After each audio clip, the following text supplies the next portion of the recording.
Turn on the main switch and emergency stop button. Turn on the laser switch and turn on the galvanometer button.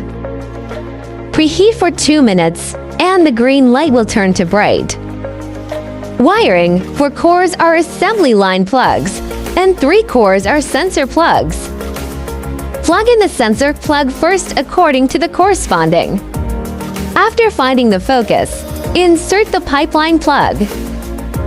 After finding the focus, insert the air source to prevent the cylinder from hurting your hands.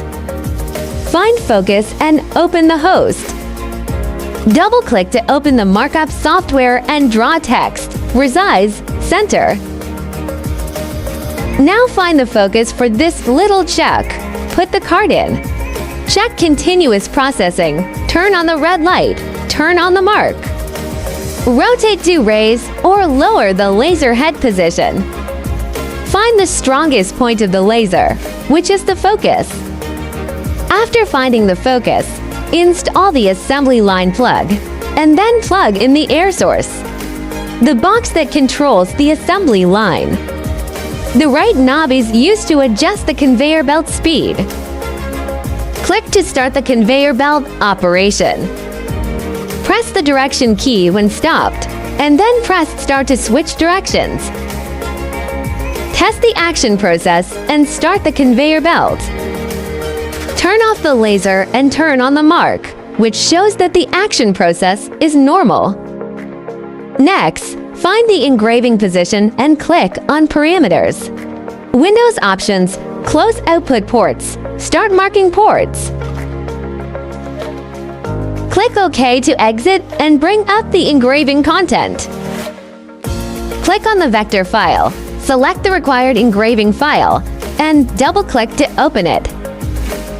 Delete unnecessary files. Frame select the marking file. Adjust the size and position on the left. Frame the upper part and check Select Processing. Turn on the red light preview position.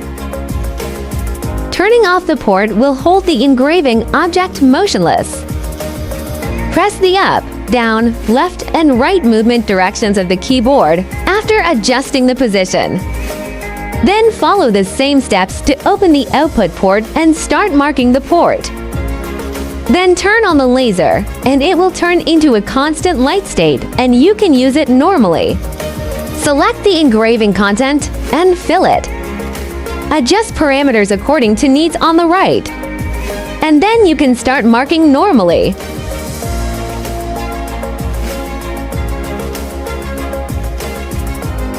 Install the baffle plate according to the position of the fixture. Adjust the baffles. Loosen the screws. Align the tail of the baffle plate with the clamp and tilt the head slightly, and tighten the screws. Then you can perform pipeline operations.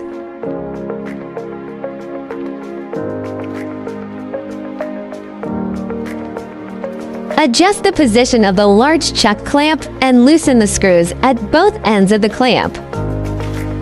Side alignment mark black line position. Drag down to a certain position and put it into the large chuck. The state of triggering the clamp and then holding it. Tighten the screws at both ends of the clamp, and then it can be used normally.